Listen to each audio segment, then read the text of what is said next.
Düşünsenize, dışarıda hava eksi 40 derece. Kar fırtınası göz gözü görmüyor. Elinizi eldivensiz birkaç dakika dışarıda tutsanız donma riskiniz var. Hiçbir ağacın, çiçeğin yetişmediği, kutup ayılarının ve fok balıklarının size komşu olduğu bir dünya. Peki böyle bir yerde yaşamak ister miydiniz? Muhtemelen çoğumuzun cevabı asla olurdu, değil mi? Hele ki tropikal adalar, sıcak kumsallar, mis gibi hava varken. Neden biri böyle bir hayatı seçsin ki? Ama birileri seçti. Binlerce yıldır Arktik'in dondurucu kucağında yaşayan bir halk var. Inuitler. Sahi hiç düşündünüz mü? Inuitler neden sıcak yerler varken buzlarla kaplı bu topraklarda yaşamayı tercih etti? Bu sadece bir zorunluluk muydu? Yoksa başka bir sebep mi vardı? Bugün bu sorunun peşine düşeceğiz. Inuitlerin donmuş dünyasına adım atacak, buzların altında saklanan hikayeleri keşfedeceğiz. Ve belki de soğuk sandığımız bu yaşamın aslında ne kadar sıcak olduğunu anlayacağız. Hazırsanız kalın giyinin. Çünkü bu yolculuk sizi olduğunuz yerden çok ama çok uzaklara götürecek. Inuit halkı binlerce yıldır Kuzey Kutbu'nun dondurucu topraklarında yaşıyor. Ancak bu yaşam şekli bir anda ortaya çıkmadı. Inuitlerin hikayesi aslında insanlık tarihinin en çetin yolculuklarından birini anlatıyor. Her şey binlerce yıl önce Asya'dan Kuzey Amerika'ya doğru yapılan büyük göçlerle başladı. Yaklaşık 4000 yıl önce bugünkü Sibirya topraklarında yaşayan avcı toplayıcı topluluklar hayatta kalabilmek için yeni kaynaklar arayarak doğuya ve kuzeye doğru hareket etmeye başladılar. Bu göç dalgalarından biri de Bering Boğazı üzerinden geçerek bugünkü Alaska'ya ulaştı. İşte bu topluluklar zamanla çevreye uyum sağlayarak bugünkü Inuit halkının ataları haline geldiler. Ancak burada durmadılar. Zorlu coğrafya onları yıldırmadı. Tam tersine daha da kuzeye, daha da zorluya gitmeye iten bir merak ve hayatta kalma güdüsüyle hareket ettiler. Alaska'dan Kanada'nın kuzey kıyılarına, oradan Grönland'a kadar yayıldılar. Yani Inuitler Arktik'e sadece mecburen gelmediler.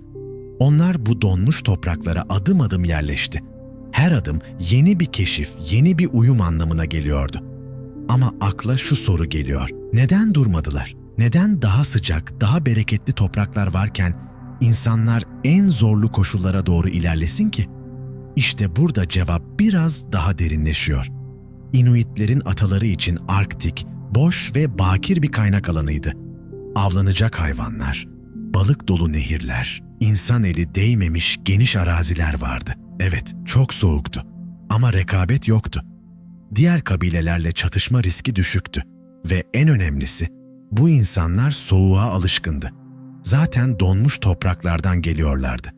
Üstelik zamanla Arktik koşullarına uyum sağlayan eşsiz bir yaşam tarzı geliştirdiler. Avcılık tekniklerinden giydikleri kıyafetlere, kullandıkları ev tipi olan iglolardan, kayak ve kızaklara kadar her şey bu ortamda hayatta kalmak için optimize edilmişti. Inuitler sadece doğaya direnerek yaşamıyorlardı. Onunla birlikte yaşıyorlardı.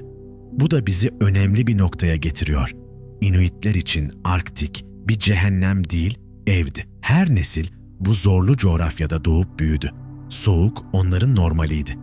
Hatta sıcak iklimler onlar için rahatsız edici bile olabilirdi. Dışarıdan bakıldığında buz gibi görünen bu dünya, onların kalbinde sıcak bir yer tutuyordu. Peki ama günümüzde hala aynı şey geçerli mi? Modern dünyaya rağmen neden Inuitler bu toprakları terk etmiyor? Bugün dünya küçük bir köy gibi. Uçakla saatler içinde kıtalar aşılıyor, internete girince okyanus ötesindeki birinin ne yaptığını anında öğrenebiliyorsunuz. Modern imkanlar yaşamı kolaylaştırdı.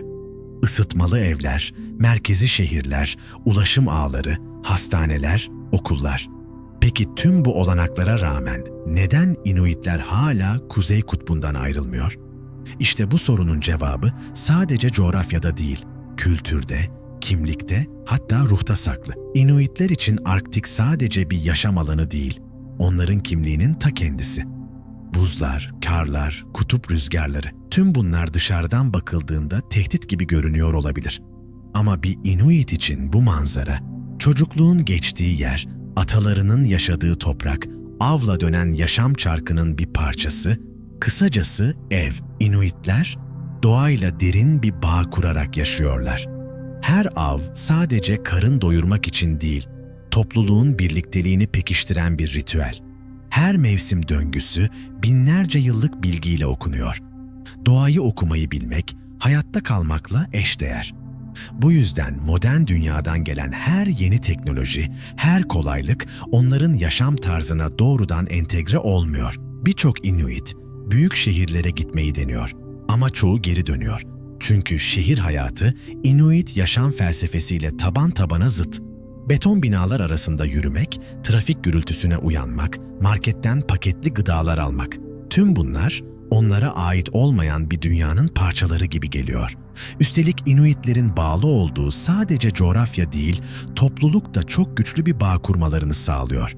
Kuzeyde insanlar birbirine bağımlı yaşar. Çünkü hayatta kalmak için işbirliği şarttır. Kimin hangi becerisi güçlü, kim hangi alanda destek olabilir?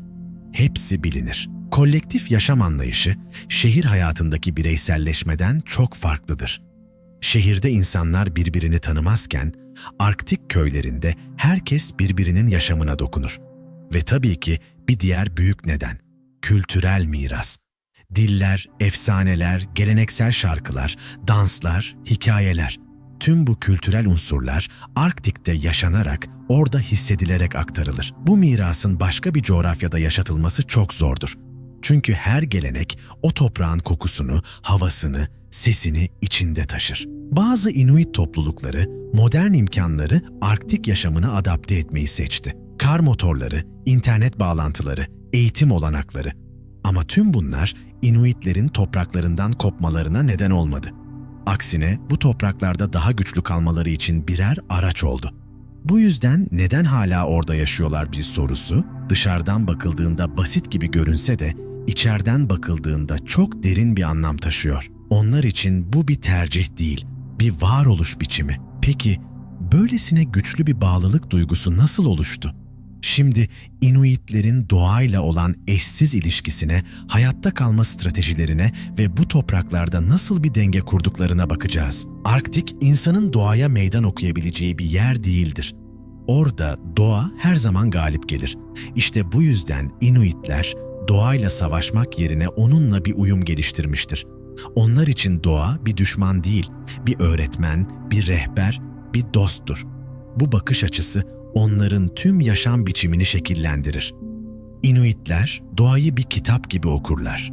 Karın dokusuna bakarak rüzgarın yönünü tahmin eder, hayvan izlerinden neyin ne zaman geçtiğini çözer, gökyüzündeki bulutların şekliyle havanın nasıl değişeceğini bilirler. Bu bilgi nesilden nesile aktarılmıştır. Sadece sözle değil, gözlemle, deneyimle, yaşanarak. Batı dünyasında bilim laboratuvarlarda yapılırken, Inuitler için doğanın kendisi bir laboratuvardır. Doğru zamanda doğru yöne göç etmek, avı izlemek, buzun nerede güvenli olduğunu anlamak gibi hayati beceriler modern aletlere gerek kalmadan öğrenilmiştir. Inuitlerin yaşamı avcılık ve balıkçılıkla iç içedir. Ama bu sadece karın doyurmak için yapılan bir faaliyet değildir. Her av bir ritüeldir. Hayvanlar birer kaynak değil, doğanın sunduğu hediyelerdir. Bu yüzden öldürülen her hayvan için bir saygı ritüeli vardır. Onlar doğaya karşı değil, onunla birlikte hareket ederler. Fok, morse, balina, karibu gibi hayvanlar sadece etleri için değil, kürkleri, kemikleri, yağlarıyla da kullanılır. İsraf edilmez. Her parça değerlendirilir. Bu da doğayla sürdürülebilir bir ilişki kurmalarını sağlar. Modern dünyada sürdürülebilirlik yeni değer kazanırken Inuitler bunu yüzyıllardır zaten yaşıyor. Soğukta hayatta kalmanın bir diğer anahtarı da barınmadır. İglo, yani kar evi, Inuitlerin en bilinen yapılarından biridir. Basit görünmesine rağmen iglolar müthiş bir mühendislik örneğidir. Sıkıştırılmış kar bloklarıyla yapılan bu yapılar içeride sıcak hava hapsolmasını sağlar. Dışarısı -40 dereceyken içerisi -10 derece civarında olabilir. Arktik için bu ciddi bir farktır. Kıyafetlerde de aynı ustalık görülür. Geleneksel kıyafet olan kamik ve parka tamamen hayvan derilerinden yapılır. Kat kat giyilen bu giysiler hem esnek hem de izolasyon açısından son derece etkilidir. Bugünkü teknolojik kıyafetlere taş çıkartacak cinsten. Inuitler sadece fiziksel olarak değil, ruhsal olarak da doğayla bir bağ içindedir. Birçok gelenekleri doğadaki canlıların ruh taşıdığı inancına dayanır.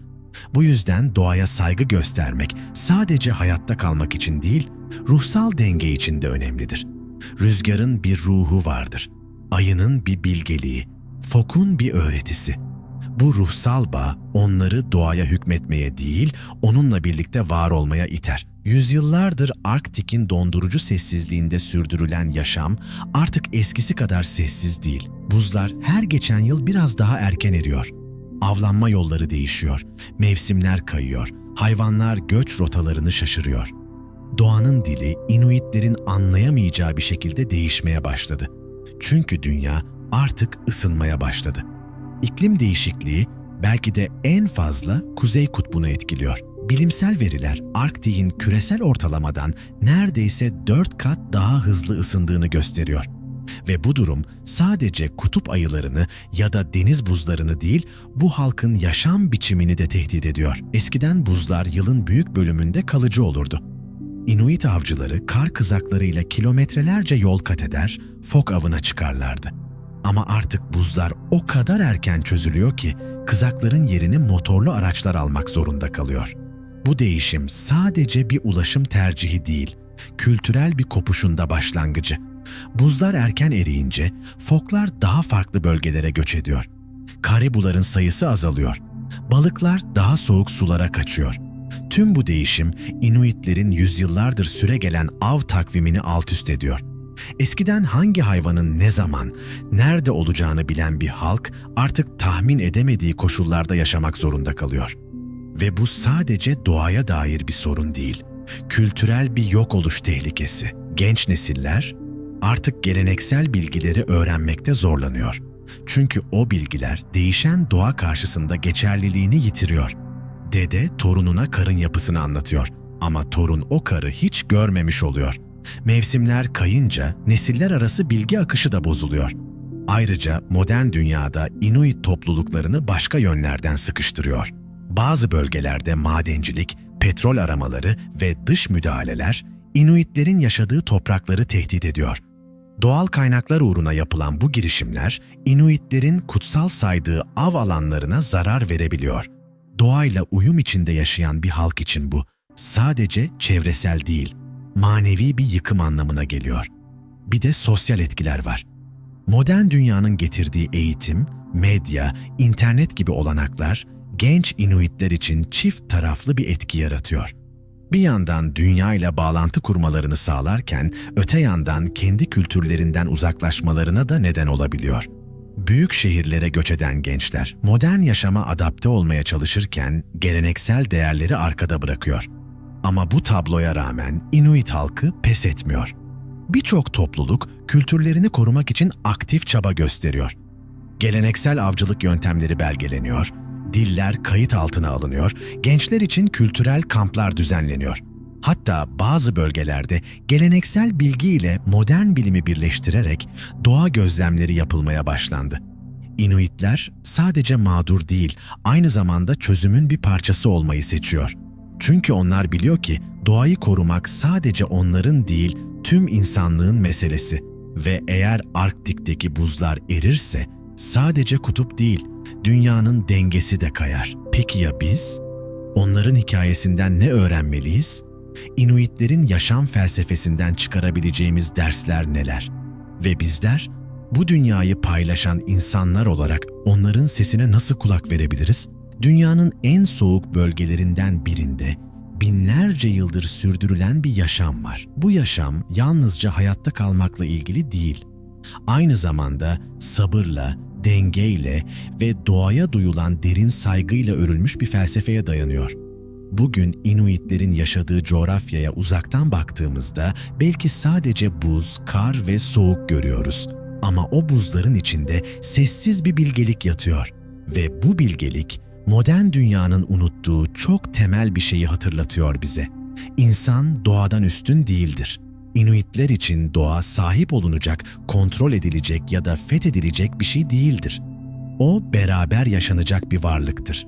Inuit yaşam tarzı doğaya hükmetme üzerine değil, doğayla birlikte var olma fikri üzerine kuruludur. Rüzgarın yönü, buzun sesi, hayvanların davranışları hepsi birer mesajdır ve dikkatle dinlenmesi gerekir. Bu yaklaşım, modern dünyanın hız, tüketim ve bireysellik üzerine kurulu yaşam biçimiyle çarpıcı bir zıtlık oluşturur.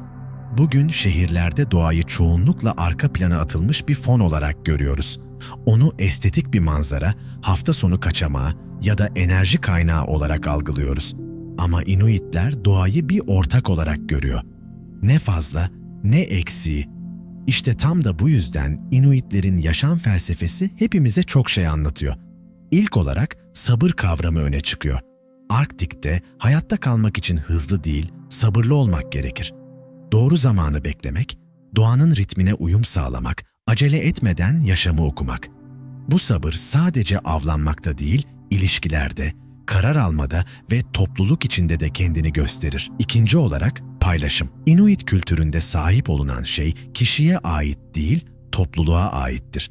Büyük bir av olduğunda et herkesle paylaşılır. Kimse aç kalmaz.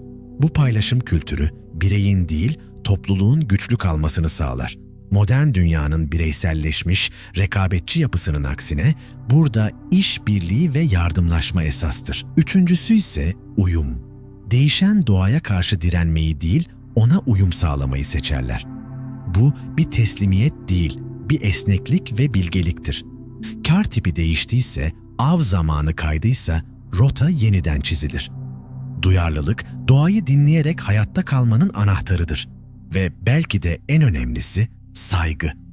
Her canlı, her varlık saygıyı hak eder.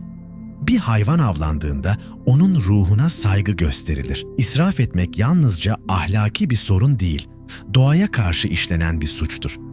Bu anlayış, ekolojik dengeyi korumanın temelidir. Tüm bunlar bize ne anlatıyor? Aslında Inuitler teknolojiye karşı olan ilkel bir toplum değil. Onlar yaşadıkları çevrenin ruhunu anlayan, onunla bir ortaklık kuran bir halk. Bu felsefe günümüz dünyasında giderek daha da önem kazanıyor. Çünkü iklim krizi, çevresel yıkım ve kültürel kopukluk çağında Inuitlerin yaşam biçimi bize çok net bir şey söylüyor. Eğer doğayı unutursan, kendini de unutursun. Bu söz yalnızca kutuplarda değil, şehirlerde, köylerde, ormanlarda ve çöllerde yaşayan herkes için geçerli. İnsanlık doğadan ayrı bir varlık değil. Ona dönmek, onunla birlikte yaşamak yalnızca hayatta kalmak için değil, insan kalmak için gerekli. İşte Inuitlerin bize bıraktığı en büyük ders de bu. Buzun içinde bile bir sıcaklık olabilir. Eğer insan kalbine doğayı koymayı unutmazsa. Binlerce yıldır Arktik'in sessizliğinde bir halk yaşıyor. Soğukla mücadele etmiyor, onunla dans ediyor. Doğayla savaşmıyor, onunla konuşuyor. Zor olanı seçmiyor.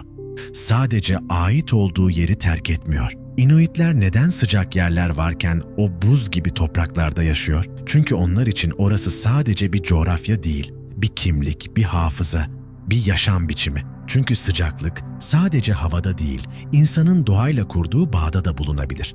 Ve biz bu kadim halkın hikayesine kulak verirsek kendi geleceğimizi de duyabiliriz.